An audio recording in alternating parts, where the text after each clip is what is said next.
안녕하세요. 재미트레이딩 재미입니다. 지난 시간에 프롭 트레이딩 시작하기까지 해봤는데요. 오늘은 그런 프롭 회사의 수익 구조와 규칙들에 대해 알아보는 시간을 가지려고 해요. 처음 프롭 회사를 접하신 분들이 많이 가지고 있는 궁금증이 바로 회사의 수익 구조일 것 같아요. 왜냐면 저도 맨 처음에 제일 궁금했던 부분이었거든요. 회사는 자선단체가 아닌데 어떻게 20만원 정도의 테스트비만으로 5만불 계좌를 펀딩해 줄 수 있을까요? 간단하게 두 가지로 말할 수 있어요. 첫 번째로 엄밀히 말하면 프롭 회사들은 처음부터 실계좌를 펀딩해 주는 게 아니에요. 도전 계좌와 보상 계좌 모두 시뮬레이션 계좌예요.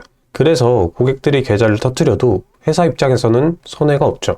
물론 이전 영상에서 말씀드렸다시피 시뮬레이션 계좌라도 실제 시장 그대로의 데이터를 받고 정말 꾸준히 우상향하면서 검증된 트레이더들에게는 회사가 실계좌를 지원해 주기도 하죠. 두 번째로 프롭 회사의 수입원은 다양해요.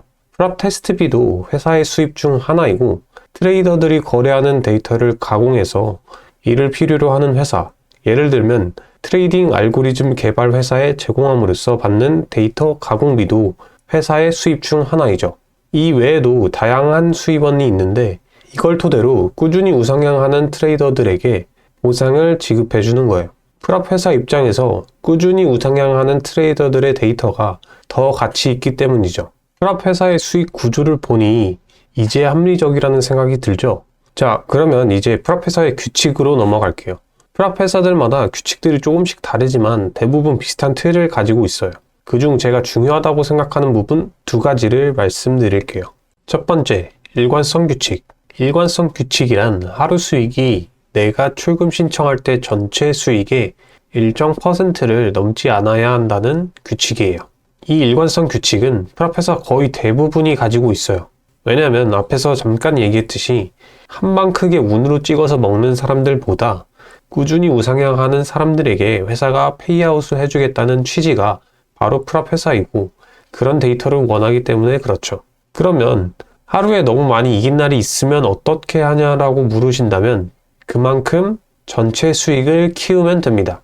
예를 들어 30% 일관성 규칙이 있는 회사에서 내가 원래 600불씩 수익을 내다가 하루는 좀 많이 수익을 내서 1000불을 수익을 냈다면 전체 수익이 1000불 곱하기 30분의 100 해가지고 3333불이 되었을 때 보상 신청을 할 수 있어요.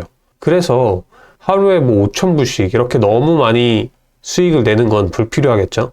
그래서 이제 뒤에 나오는 MDD와 관련해 가지고 비중 조절이 핵심이라고 볼 수 있어요. 이제 두 번째 중요한 규칙입니다. 최대 연속 손실폭 제한. 우리는 프롭 트레이딩 할 때 중요하게 생각해야 되는 부분이 바로 리스크 관리예요. 프롭 회사도 이 부분을 가장 중요하게 생각하죠. 그럼 리스크 관리를 어떤 식으로 해야 하나? 바로 우리가 최대로 잃을 수 있는 손실이 정해져 있다는 거죠. 여기 라이프업의 예시를 볼게요. 탈락 기준에 2000불, 3500불, 5000불, 7500불 이렇게 나와 있죠. 이게 저희가 이 계좌를 굴릴 때 손실 제한이에요. 이것보다 만약에 더 잃는다면 계좌가 실패 처리되고 더 이상 그 계좌로 매매할 수 없죠. 이 손실 제한을 저희는 영어로 MDD, Max Drawdown이라고 부릅니다.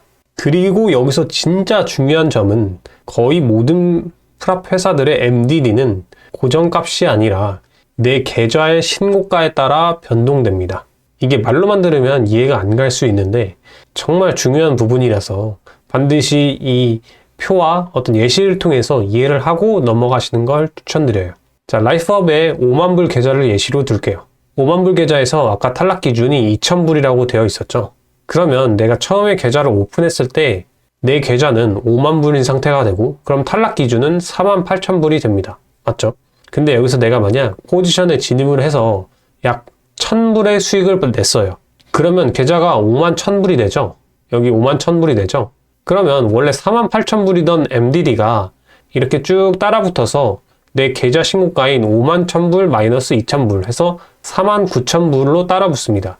이걸 MDD가 따라온다고 해서 트레일링 MDD, TMDD라고 불러요. 여기서 잠깐, 이 TMDD는 근데 내가 시작한 계좌 이상으로 따라붙지는 않습니다. 이게 또 무슨 말인가 하면 내가 만약에 51,000불에서 수익을 더 냈어요. 수익을 더 내서 53,000불을 만들었어요. 그럼 53,000불에서 원래 마이너스 2,000불을 하면 51,000불이 제 계좌의 MDD가 되는 거잖아요. 근데 그게 아니라 저희가 시작했던 계좌가 5만 불이니까 그 5만 불 이상으로는 따라붙지 않는다는 거죠. 여기 보시면 아시다시피 이렇게 계좌가 계속 신고가를 찍어도 내 MDD는 이 5만 불에서 더 이상 올라가진 않아요. 그렇다고 내 계좌 신고가가 내려온다고 하더라도 이 MDD는 내려가지 않습니다. 그러니까 이 값에서 이제 고정이 돼버린 거예요. 내 계좌 신고가 상태에서 고정이 되는 거예요. 한마디로 TMDD가 계좌 신고가에 따라서 계속 따라 붙다가 일정 수준, 내 계좌, 처음 오픈했던 그 계좌 사이즈가 되면 거기서 이제 멈춘다는 이야기죠. 그리고 이 TMDD를 계산하는 방식이 두 가지가 있어요. EOD와 인트라데이인데요. 계속해서 영어를 쓰니까 좀 복잡해서 보일 수 있을 것 같아서 간단하게 얘기해 드릴게요. EOD는 앞에서 계좌 신고가를 계산하는 방식이 장 마감 기준이에요. 내가 장중에 어떻게 트레이딩을 했건 상관없이 장 마감할 때 계좌 금액을 기준으로 계좌 신고가를 산정하는 방식입니다. 인트라데이는 장중에 내가 포지션을 진입하는 그 순간순간 계속 계좌 신고가를 추적하는 방식이에요. 예를 들어 내가 장중에 포지션을 진입을 했는데 1000불 수익 중이라 계좌 신고가가 5만 1000불이 바로 찍혔어요. 근데 그 상태에서 내가 수익 실현을 하지 않았다가 결국 장중에 49,000불이 되면 계좌가 실패 처리되는 거죠. 프랍 회사마다 EOD인지 인트라데이인지 다 다른 선택지가 있는데 라이프업은 여기 베이직과 엑스퍼트 플랜에서 둘 다 제공하고 있어요. 그 중에서 선택할 수 있는 거죠. 그래서 내 매매 스타일이 어떤지에 따라 EOD와 인트라데이 중 더 유리한 방식을 선택하는 게 중요합니다. 간단하게 내가 좀 더 길게 홀딩하는 스타일이면 EOD를, 그렇지 않다면 인트라데이를 선택하는 거죠. 이 외에도 사실 여러 가지를 고려할 수 있는데 처음인 분들은 보통 베이직 플랜에 EOD를 선택하시는 게 좋습니다. 규칙들이 조금 복잡하다고 느끼실 수도 있을 것 같아요. 하지만 어떻게 보면 저는 당연한 거라고 생각해요. 만약 규칙들이 없고 그냥 간단했다면 아무나 회사를 이용하고 수익을 다 가져갔겠죠. 그게 아니라 꾸준히 우상향하는 트레이더들한테 페이아웃을 해주고 그걸 교육적으로 이용하겠다는 게 이런 프랍 회사들의 취지입니다. 이 두 개 말고도 사실 규칙들이 더 있고 프랍 회사마다 규칙들이 다양하지만 가장 핵심적인 건 이 두 가지라서 이 두 개를 이해했다면 사실상 프랍 트레이딩을 시작할 준비가 끝난 거라고 볼 수 있어요. 혹시나 추가로 궁금하신 부분들이 있다면 댓글로 달아주시거나 직접 라이프업 디스코드 채널에 물어보셔도 괜찮습니다. 운영진들이 빠르고 정확한 피드백을 해드릴 거예요. 다음에도 더 좋은 정보와 팁들을 가지고 오려고 노력하겠습니다. 그러기 위해서 구독과 좋아요는 저에게 진짜 큰 힘이 됩니다. 오늘도 긴 영상 시청해주셔서 감사합니다. 안녕.